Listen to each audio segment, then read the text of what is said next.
Hello, and welcome to Wallace's Mysteries of Antiquity. Subscribe to the channel to join me in exploring the enigmas of our distant ancestors and try to come to tentative conclusions about them. Extra hello to those overhearing this while their spouse watches next to you. The Serapeum of Saqqara is one of those places that if you do a search for it, you'll be presented with as many alternative history videos as you are tourist or educational ones like this. It's in a similar position as the Osiris shaft, for example, glossed over in casual discussions of ancient Egypt, and that intellectual blind spot is a ripe breeding ground for misinformation. There are a lot of dubious claims out there, but from all of the evidence available, including first-hand accounts of workers, we'll give those their due skepticism. Some we can just dismiss outright, some we'll have to think about. For example, I've heard questions of how they worked in the dark. Even the Old Kingdom had oil lamps. People worked in mines for as long as there have been mines, and we only invented electric light a century ago or so. Not a mystery. Fire works fine, and unless you put yourself in what's called a sump, burning your oxygen is not an issue at this depth. In terms of the first-hand accounts, this isn't like the Great Pyramid, where there's one papyrus from one worker who spent 6 months delivering stones for it. There are a dozen first-hand accounts from people who worked on this monument, as well as records from outside sources like Greece and Rome. We have names, years, leftover tools, bodies, all of it conveniently omitted from most alternative history narratives. I want to show it all to you, give you all of the mysteries, some of the quote-unquote clues to advanced technologies, and we'll use some basic logic to explain some of what is there, as well as give you a good handle on the layout of the structure. As always, I've used my own software to generate ultra-high-quality images from video sources. I've recently also made some major upgrades, and will start using short video clips here and there, where all of the frames go through the same process as my images. I will use short clips that stay well within fair use. For new viewers, as a reminder to loyal ones, I provide a list of sources for each video in the description, and a number down here lets you know what information is associated with which source. In order for any of this structure to make sense, it's required that I provide some context around the cult of the Apis bull. I'm going to greatly, and I do mean greatly, simplify things here. Just giving you a general rundown so we can do what you're all really here for, which is nerding out over all the cool stones. Y'all know Ra, right? The big sun god, and sometimes creator of the world. The goddess Hathor was his mother/consort, although sometimes she's his daughter. Mythology changes over time. Just go with it. Okay, so Hathor has a son, Apis, who takes the mortal form of a bull born somewhere in Egypt. This bull is found by a priest after scouring the nation for it, after the previous one has died, or occasionally in earlier times was sacrificed. They found it based on its appearance mostly, always black with 3 white marks on its face. Apis would constantly be resurrected into a new bull, and once identified, would be brought to Memphis to live in luxury and be worshipped, and used as an intermediary between the priests and oracles and some of the gods, including Ptah, Ra, and Osiris. So I hope that made sense.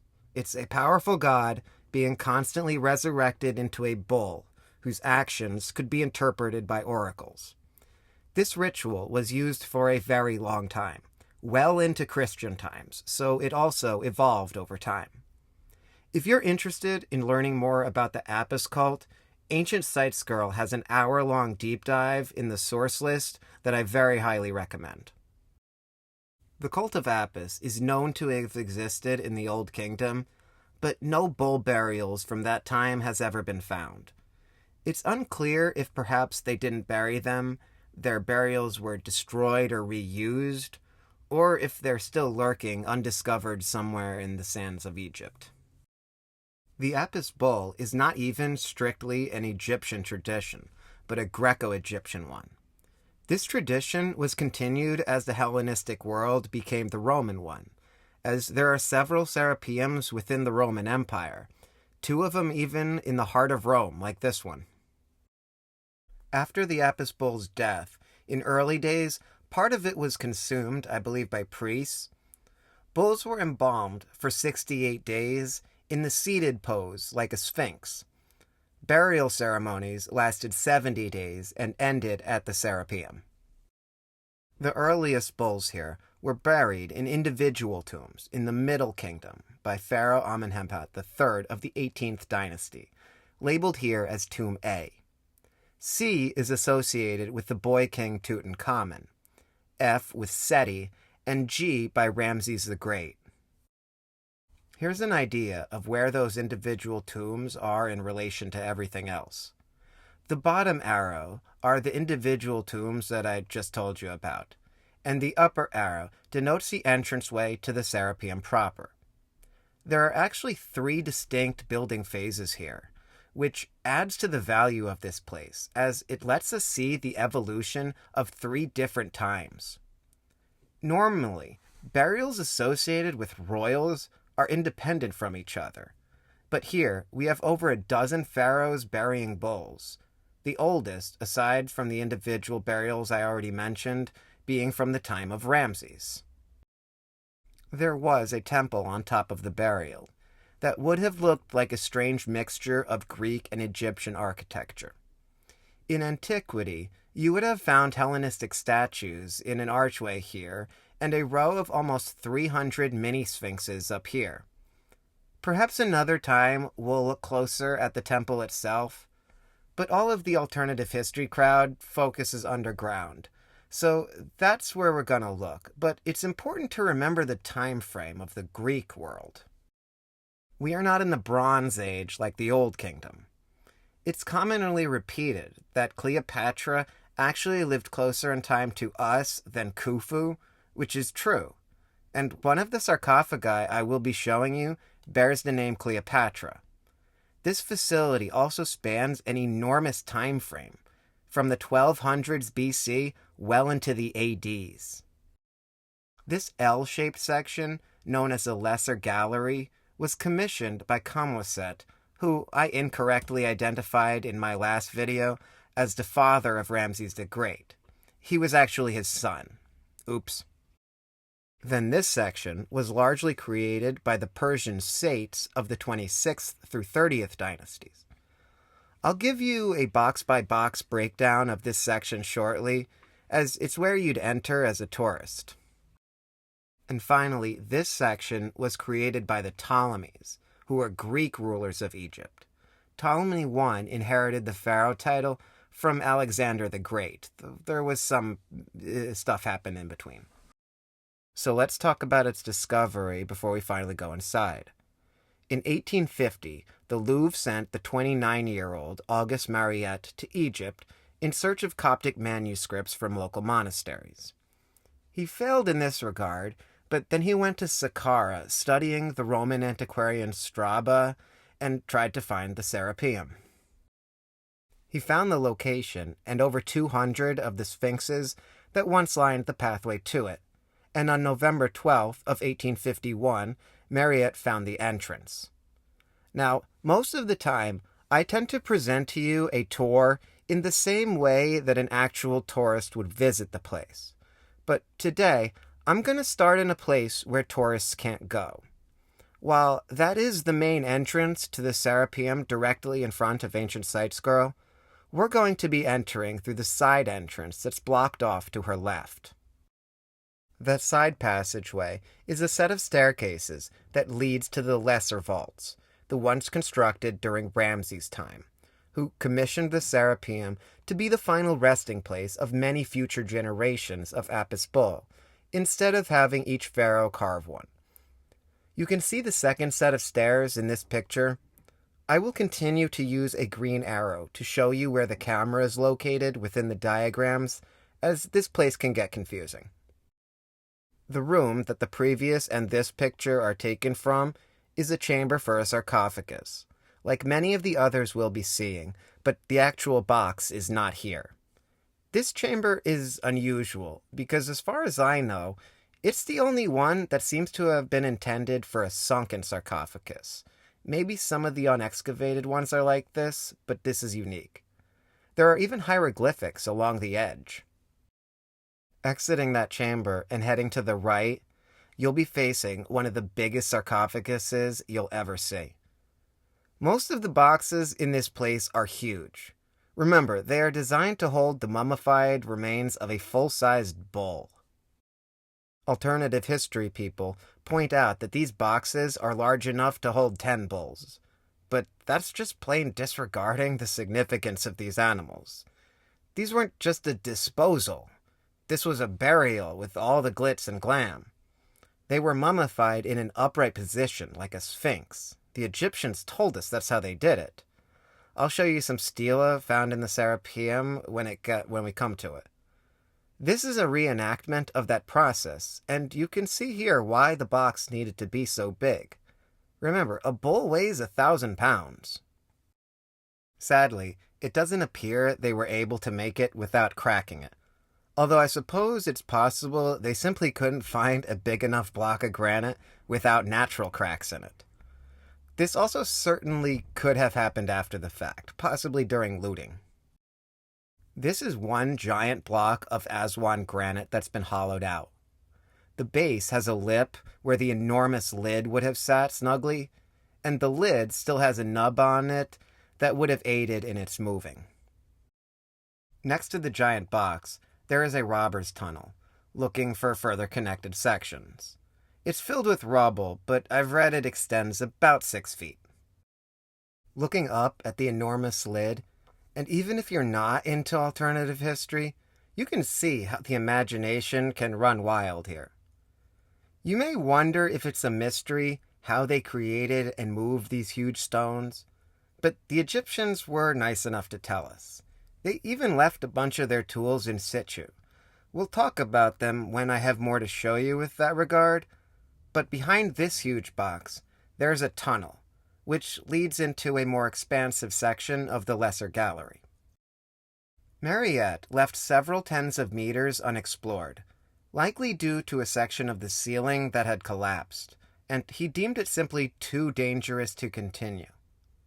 While he is known to have taken notes, he did not publish them, and his original writings were destroyed in a museum flood in 1878. Muhammad Ibrahim Ali was extending the exploration of the lesser section in the 1980s, but also stopped due to risk of collapse. This is the only photograph I could find beyond the huge box until 2020. In 2020, work was begun within the lesser chambers to stabilize the bedrock and eliminate the risk of collapse. This was done in order to allow the eventual exploration of the remaining old section of the Serapeum, but as far as I know, this work has not commenced yet. These are pictures from that reinforcement process. It looks like they've also identified some casing stones with hieroglyphics on them. There is a lot of writing in this place, which is partially why we know so much about it. So, turning around and passing the stairs, we look to the right and we see another space for another box, which was likely destroyed by early Christians. There was almost certainly a bull buried here, because you can see the chamber has been bricked up in the front, as all filled ones originally were. Early sarcophagi were made from wood, so it wasn't until the Persians that stone began to be used. The giant stone box I showed you was actually made by them, but I'm not entirely sure by who. Directly across from it is another chamber that once contained a wooden box. I'm not completely sure what this big piece of broken granite is. I think it may have been part of the sarcophagus's support. We can see the reuse of older materials here, too. This is the floor of the same chamber, the one I just showed you, which is elevated. I don't believe it was elevated in the past. It seems just that the floor in front of it was robbed, and these hieroglyphics were never meant to be seen, as if you look carefully, They're upside down. It may not be obvious, but if you look right here carefully, you can see the feet of something. It looks like the owl symbol. Along the walls of this older section, we can still see the precision at which they cut the casing stones and fit them together. Here is some lovely masonry. But looking at the other side of the wall, we see something amazing. Cutouts for stelae, and lots of them. There are even a few still in situ. Most of them are currently being displayed at the Louvre in Paris. This collection would be amazing on its own, but compared to the number of holes in the wall I'll show you later, these 20 or so stelae don't even scratch the surface. A lot of them are just prayers or small rituals, but some give us a lot more practical information. So that concludes our tour of the Lesser Gallery. I wish I could show you more of it, but we have to wait for further exploration. Considering the preparatory work, the reinforcement is already done, hopefully we can get that soon. I imagine COVID was why it didn't happen then. So now on to the rest of the Serapeum. I will be using the numbering system used by the Asceta project for reference in these two sections. The upper arrow is the main entrance you'd usually use as a tourist, and the lower one points to a door that is normally locked next to where we just were, partitioning off the sections. This is the first stone sarcophagus put into the Serapeum, around 500 BC by Darius the Great. A usual talking point of alternative history is that it doesn't make sense to build such a big box from a financial resources standpoint. These require a lot of workers and fine stone. Would a king really splurge on this? Well, the three different areas let us see the evolution from the cheaper wood boxes to the expensive stone ones. Seems the Serapeum was full, and Darius visited the Serapeum and became aware of the fact that all the previous kings had made their boxes out of wood. He was the one who chose to change to expensive stone. His thoughts being clearly laid out in a stela, which was found in this chamber, and now lives in Paris. I'll read it to dispel any misunderstanding or blatant misinformation. Words straight from the Persian rulers, telling us exactly what this place was for. Him, in this passage, refers to the Apis bull. Quote, Year 4, 3rd month of the season of the harvest, day 13, under the majesty of the king of Upper and Lower Egypt, Darius, endowed with life as Ra forever. This god was led in peace towards the beautiful west, and was left to rest in the necropolis, in his place, which is the place which his majesty has made for him. We had never done the same thing before, after having done all the ceremonies, in the embalming room. Indeed, his majesty glorified him, as Horus had done to his father Osiris. We made him a large sarcophagus of solid material of value, as we did before. We made him vestments, we sent him his amulets, and all his excellent ornaments. They were more beautiful than what they did before. Indeed, his majesty loved the living Apis more than any king. The majesty of his god ascended to heaven in the year 4, the 1st month of the season of the harvest. It was born on day 4. In year 5, 1st month of the season of emergence, day 29, under the majesty of the king of Upper and Lower Egypt, Mistera.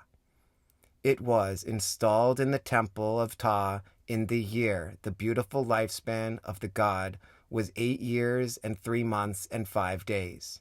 May Darius be, for him, endowed with life and prosperity forever. End quote. Its lid is in the hallway, and I'll show it to you later. This box is also claimed to be evidence of advanced technology, particularly because of this saw mark. Now, I know most of my viewers are practical people. Which of these scenarios do you think is more likely? The Egyptians, or some previous civilization, had saws complex enough to quickly scar stone, way faster than our current power saws, and we've never found a single piece of it. Or they forgot to measure twice and cut once, and started a cut in the wrong place. The sawing was likely done by two guys pulling it back and forth, and one guy directing them. The sawmen's job is fairly mindless and tedious, so they're barely even paying attention. That's what the third guy is for. In this case, it seems like they started a cut in the wrong place, then the ancient equivalent of the guy in the flannel went to take a leak or something, and by the time they realized they'd missed the mark, they were a quarter-inch deep. But this is a good time to talk about saws. On the right is a modern stone saw. It's made from steel. The bottom right is an iron stone saw from the Romans. Above it, an Old Kingdom bronze stone saw. Now, that one's not terribly relevant here, as the earliest boxes constructed here are well into the Iron Age, but shown for completeness. Now, which of those materials, steel, iron, and bronze, do you think can cut granite? Trick question. None of them can really cut granite. In modern days, we embed industrial diamonds into our saw blades, and in Roman times, they used a variety of hard material, but primarily quartz. Quartz is much harder than granite, and can cut it, fairly easily. Does anybody know if the Egyptians had easy access to ungodly amounts of finely ground quartz? Like a desert's worth of it? You can see the bedrock the Serapeum is dug into, and that the walls of the chamber were once cased in fine Torah limestone. Once entombed, the front would be bricked up and closed off, usually with the stela placed on the outside. Ancient Sites Girl suggests that to her, this box looks like it could have been reused from the Old Kingdom. And while she's definitely more knowledgeable than I don't agree, and think the carvings look more Middle Kingdom at the earliest. To me, they remind me of the Black Pyramid.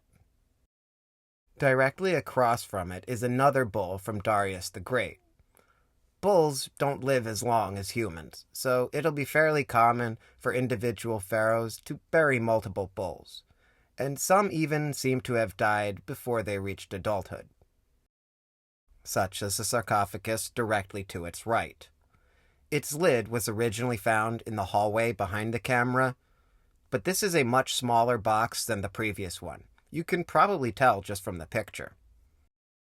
The hieroglyphics on the front of the lid contain the cartouche of Pharaoh Kabash, and tells us it's from his second year as king. Though to me it kind of looks like the cartouche was carved separately, not necessarily later, but not by the same person. Despite being much smaller than the others, it's still absolutely massive. That's Ancient Site Girl on the left for scale, and the floor she's standing on is about a meter above the floor of the chamber. Something interesting about this niche that you may have already noticed is that there's a tunnel behind the box. It's actually a fairly long tunnel, but not wide enough to bring any of the full-size boxes through. No one is really sure what the purpose of this tunnel was supposed to be. Older sources I found claimed that the end was collapsed, but that isn't the case at all. While there is a ton of debris all over the floor, some even seems like it may have been casing stones that fell from the sides and ceilings, the bedrock itself has not collapsed. I'm not sure where all this debris came from, or if it's been excavated to the floor, but I believe it was used as a dumping location in the 1800s while excavating other parts. The intent here to create another chamber, or possibly an entirely new section, is evident, though it's not evident why they never used or continued it. Looking up, we can see countless graffiti tags, most of which are fairly old, as this section is entirely off-limits to most tourists, probably for this exact reason. Sliding again to the right, and yet another box from Darius the Great. He buried 3 bulls during his reign. You can see how tightly it fits into its niche, and you'll notice each niche is unique, likely not all cut at the same time. The masonry of the archway would obviously go in place after the box was put there, but this brings up the problem of how do you get a 50-ton stone box into a narrow cubby? Alternative historians point out that if each person can push around 200 kilograms, it would take 250 people to push or pull them, and there obviously is not space for that. The Egyptian steles actually tell us they used 30 people, so how can we resolve this? As a teenager, I worked with go-karts, and these are not the lightweight, single-seater ones you have indoors today. No. These were 2-person outdoor carts with bigger engines than a ride-on lawnmower, and entirely steel. Each weighed about 200 kilograms. On slow days or evenings, we'd only leave the ones running that we needed. We'd send out the first group of cars for the ride, then we'd turn all the wheels and give the last one a really hard push. I could push 6 or 8 of them at once, and there were guys who could push all 10. Now, I was pretty athletic, especially my legs. Here's me finishing the Steamtown Marathon. But I'm 5'7" and 150 pounds, and I was pushing well over a ton. Rolling makes a very big difference. The Egyptians, by this time, were already well aware of how to use rollers. And because the way the Serapeum was abandoned, which I'll get to later, they left their tools there. Marietta found rails, rollers, and levers, giving each man the ability to push and pull over a ton on wet rollers brings that 250-person estimate down to a more manageable 30 to 40, using all their might, just like the Ptolemies said. So it's certainly possible for 30 strong men using all of their strength to pull a 50-ton box across rollers into the Serapeum. And that's how men in Ramses' time would have done it.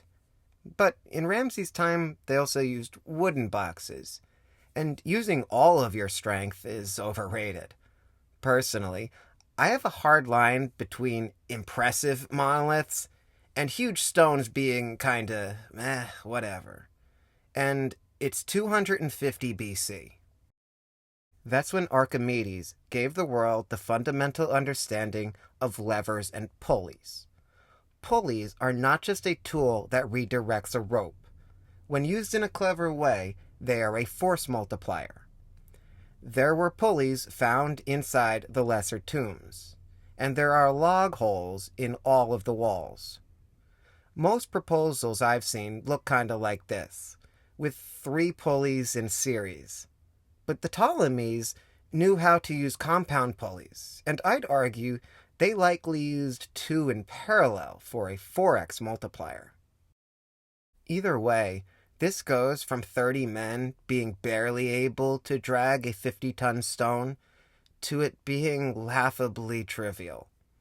Even if you ignore the rollers and use the alternative history's force per person, it only takes 3 parallel pulleys to reduce 250 men to 30 because each one doubles your power. Not only were pulleys found during excavation, but winches as well, which adds even more mechanical advantage. When we go back to the stone box we were looking at, look above it. You can see the holes that held logs for attaching the ropes and pulleys.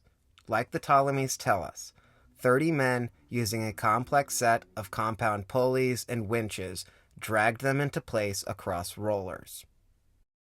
Across the hallway from the box we just saw is another fine precision box. You may have already noticed that although each box is clearly New Kingdom, and you may even recognize the Sate period version design, they're all kinda unique. This one's surface is finely polished, and again, alternative history tends to believe there to be some advanced process doing this. but I'll talk about how it was done when looking at an even shinier box. These notches in the lid assisted in putting it into place, probably put logs there. Going again back across the hallway, we'll be doing a lot of that. We see the gray granite box commissioned by Darius II. The steel cage was erected to protect the boxes in case the roof caves in. I believe this was done sometime after the 1992 earthquake, which devastated Cairo and is known to have created significant cracks in the walls and roof of Serapeum. Crossing back over, this is the box attributed to Pharaoh Neferid from the 29th dynasty. On the underside of many of the lids, and here in the damaged areas, there is clear evidence for some sort of liquid process. There are both stains from drips and places where it looks like some acid has melted the surface. But some basic logic can explain this. The effect that looks like acid melting the stone are, in fact, acid melting the stone. The entire structure is encased in a limestone bedrock. Water leaking through it will pick up some minor acidity, and over the thousands of years, those little droplets build up and slowly move materials around. Limestone does melt over time because it turns groundwater into acid.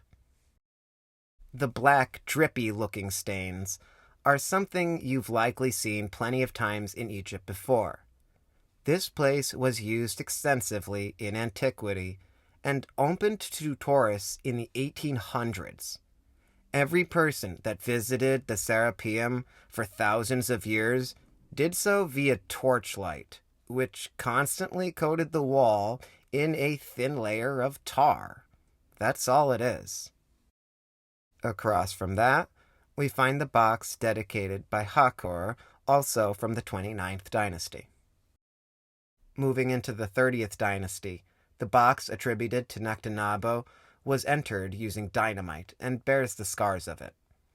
It may not look like much from the outside, especially with a chunk of it missing, but inside, it has been polished to an extraordinary degree. In the 2010s, the Egyptians agreed to let a bunch of people take measurements inside. So let's climb inside with them and see how precise it really is. First, we get to see how amazingly square it is.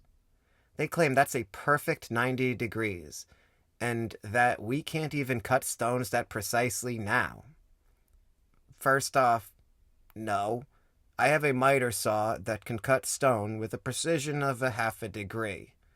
And do you know how to use that square? Are they seeing the same thing I am? If that corner was square, there would not be light passing under the tool. That looks off by a good millimeter, and in modern days, we measure precision in microns.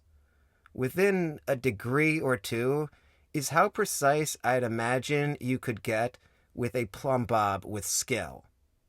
We'll take a digital measurement of another box, but these quote-unquote right angles are all between 87 and 93 degrees. So very good, but not magical. So what about its flatness? Well, they put a flat edge across the base of the lid, and,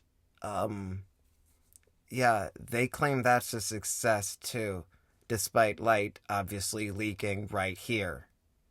I suspect these people went into the box with the outcome of their experiment predetermined, and didn't even bother looking closely at their own experiment.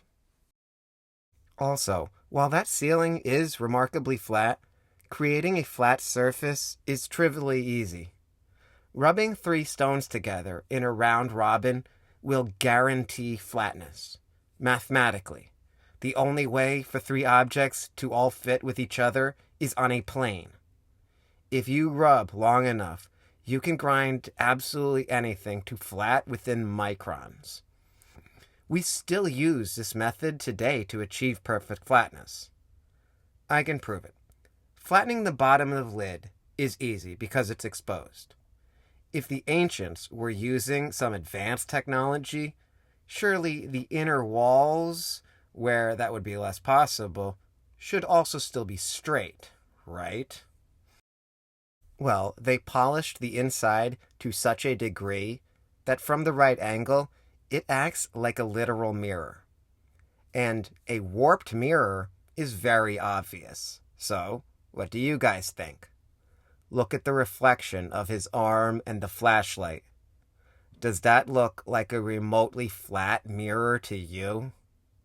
Yeah, I'll talk about the polishing a little later, trying to spread the crazy out.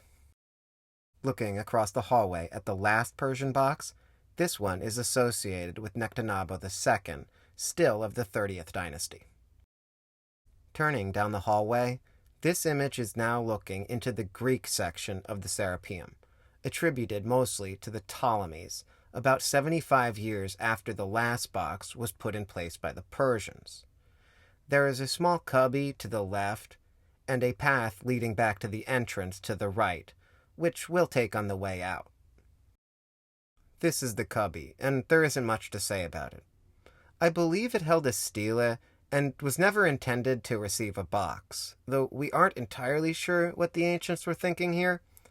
Primarily, I think it was simply a necessary place to turn the boxes. The first notch on the left is also empty, but this one was meant for a sarcophagus. It was likely the last one carved and was intended to receive the box that was under construction when the site was abandoned. That's in the passageway we'll use as an exit. Because the boxes are so huge, the Serapeum acts as an interesting time capsule. Robbers weren't moving the huge boxes like they occasionally did with ones holding people, so where they are is where they were thousands of years ago. We can see the process at the halfway point, where the niche and the box are not yet complete, but a great cataclysm will cause them to leave their work unfinished forever. We'll talk about it when I show you the box. The workers told us it took about 30 days to dig this out. The modern wood floor has a number of windows in it, allowing you to see the floor underneath. In front of the unfinished niche, we see how they actually lowered the boxes into place. I've heard alternative history people say that they couldn't use sand hydraulics here, but I haven't heard a good explanation as to why, because that's exactly what they did. You can see the rough bottom of this section is well below the floor, level with where the box should go. This whole section was then filled with sand before the huge box was dragged into place. They'd then remove the sand and the box would slowly lower and come to rest at the bottom. The first sarcophagus in this section is associated with Ptolemy I, who inherited Egypt from Alexander the Great. Alexander was the reason there was a gap and why the Persian rule ended. This is another box for a calf, not a full-grown bull. Across from it, we see the second bull of Ptolemy I, apparently buried in his 5th year of rule. So this must have also been a young bull, though I guess not quite a calf. Under the glass in front of this box, you can see the original fine limestone floor of the Serapeum. They put rails and rollers over it when dragging big boxes into place, and there is some evidence left where those were. Although, remember, Marietta found rails still in place to receive the box in the hallway. By the way, if you ever notice that I tend to crop out other people's logos from images that I use, I'm not trying to do so to remove credit, and I link all the original sources in my description. I do it because the tool I wrote can get confused by a logo that doesn't move with the rest of the background, and even when it's in a place where it doesn't interfere, the alignment of multiple frames just ends up doing this to the logo anyway. Here is the box that was placed here in the 29th year of Ptolemy II's rule. This is a full-sized box and is finely polished. Those divots on the lid are from worshippers grinding bits of the stone for folk medicine purposes, often fertility. You'll start seeing them from now on, as it seems to be a Ptolemaic tradition. I saw no evidence of Ramses or Sate periods people doing this. Across from that is the box from Ptolemy III, and is my favorite one in the whole place thanks to its unique red stripe. This impurity goes all the way through the box and the lid, and gives it one of the most interesting appearances in my opinion. I'm fairly certain the red impurity is mostly iron. Across from that is the box from Ptolemy IV. Again, lots more places where worshippers have ground holes, but strangely, it seems like many of them have been polished over after the fact. I'm skeptical of this claim, though, because the grinding process itself likely polishes it. Across from that one again is the box from Ptolemy V, very similar to the last, and again with tons of grind marks. We're blasting through some of these because there isn't really much to say about them, but we're far from done. The most interesting boxes are still to come, actually. In Notch 19 in the Aceta Project map is the box of Ptolemy VI, and this one is interesting because beyond the grind holes, there is damage to the lid. This damage is unlikely to have come from people grinding away small amounts of dust, but was probably a flaw in the stone that they wanted to dig out to make the piece solid. It doesn't seem to matter if the top had a major flaw like this, because it isn't the only one that looks like this. In fact, the other one we'll see is in an unfinished state, so we'll get to see the process as incomplete. The next slot contains the box for the bull from Ptolemy VIII, but before looking at the box, I wanted you to see the beautiful archway above it, as it's one of the few ceilings that's still completely intact. You can also see obvious chisel marks that crisscross the stone here. Here is the box itself, with the standard grind holes of this era. The next bull is also from Ptolemy VIII, from his 57th year of rule. So this was an old bull. It looks to me like the lid had a break happen to it while it was being created, and they compensated with this strange design on one end. Now on to Ptolemy IX, we find this box which looks a lot like the previous, complete with grind holes.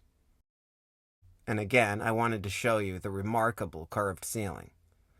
These aren't a single vaulted block like older kingdom vaulted designs. These are brick arches with the keystone in the middle. The Roman Empire was starting to get close to Egypt by this time. Some of the earliest known Latin in Egypt came from this time, and Ptolemy IX actually kinda held a tentative grasp on power, being once expelled from Alexandria, then recalled later again to rule. I'm going to skip directly to the box to the right, which was put here by one of the most famous pharaohs of later Egypt, Cleopatra VII, who gave the bull a very fine granite box. But you can notice how this one doesn't really have the grind holes, showing us that this place may have come into disuse shortly after the reign of Cleopatra, which is right around the birth of Christ. The box across from Cleopatra's, though, was put in place before hers, from Ptolemy XII.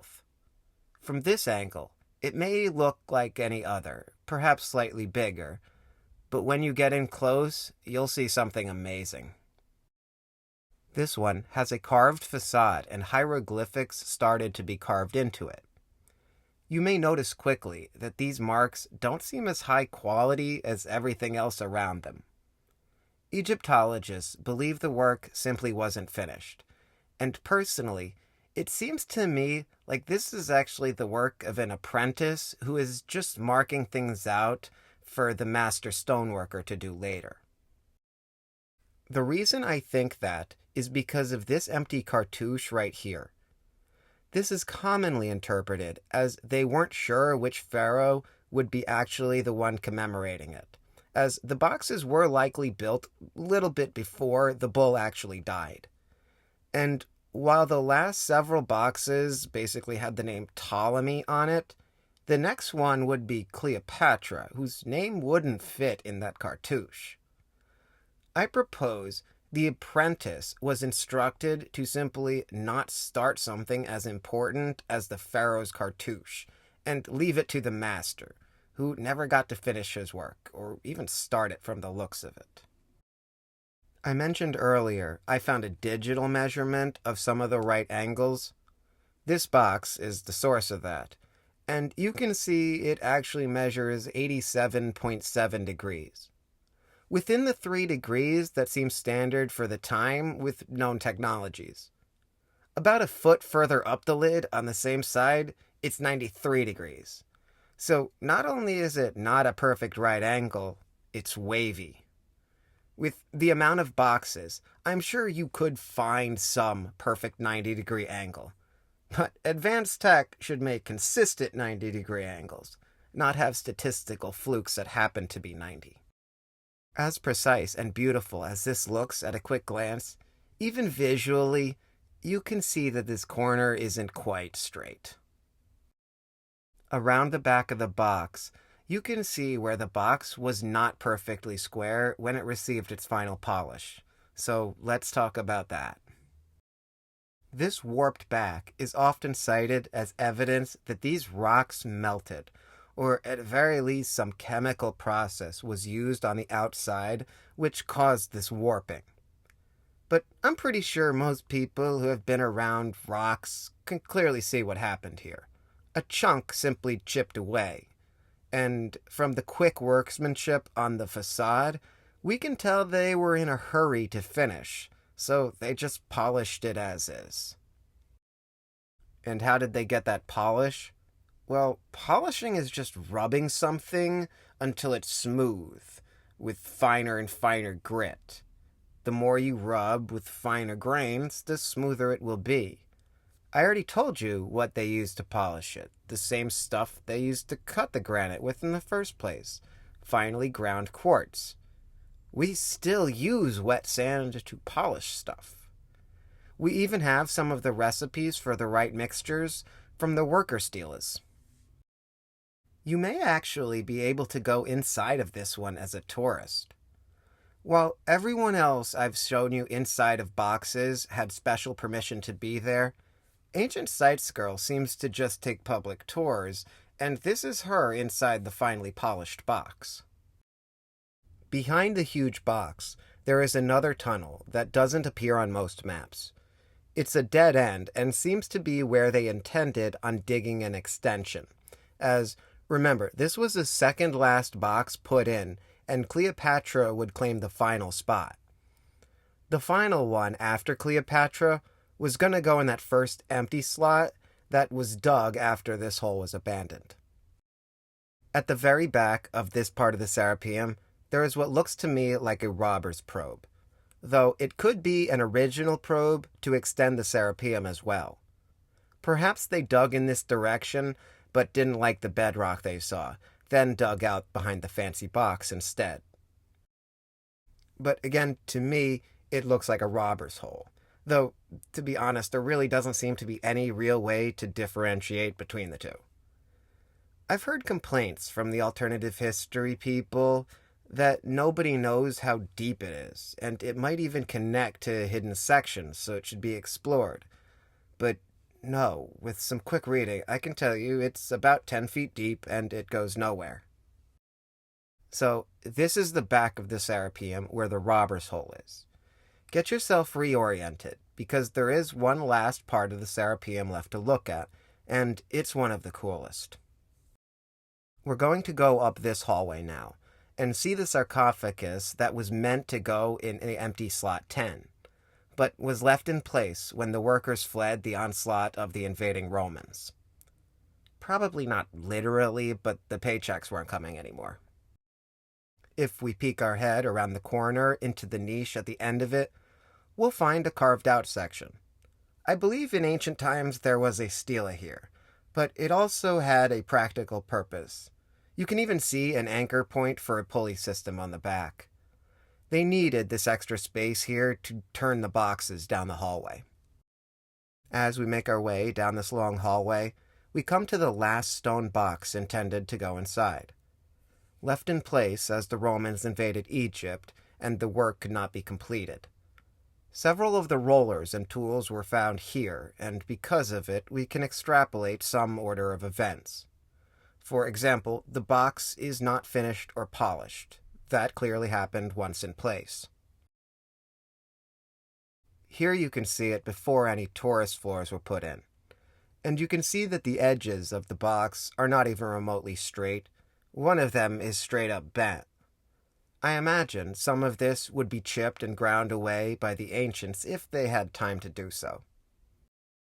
While it does look like a very tight squeeze for the box, that's sort of an optical illusion due to its scale. There is actually plenty of space for workers to get through, and it's very likely the Egyptians had it off-center on purpose, specifically to allow workers to walk by the right side of it, both to pull it, set pulleys, and to do work further into the chamber. Looking down the hallway, we see the lid for the box. You will also notice small nooks in the wall. Remember way earlier in the video when I told you that there were hundreds of stelae found in this place, and that you hadn't seen anything yet when I showed you the few spots in the lesser gallery? Well, check this out.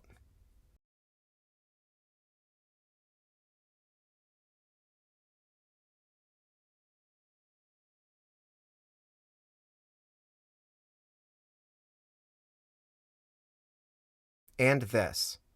While not all of these stelae were found in situ, many of them were, and it's why we know so much about this place and the people who worshipped here. Looking back at the lid, you can see the state it was in, rough cut with chisel marks still visible. You can also see a natural crack in the stone, and that they appear to be trying to carve it out to prevent the crack from later extending further into the rock. If you recall, I showed you this box in the corner that had a similar feature in it. This is where we are now. Number 27 on the Asita project map is the lid that we just saw. You'll notice we're basically now at the main entrance. We've made a loop. This is the wonderful entrance to the Serapeum, and the first thing a tourist would see. That's where the lid we just saw is in the background. Take in the impressive high ceilings, but you may have noticed something else. That big stone, front and center, is the lid of the sarcophagus from Darius I. You can see the Persian part of the gallery just beyond the big lid, and the nubs left on it to aid in moving it.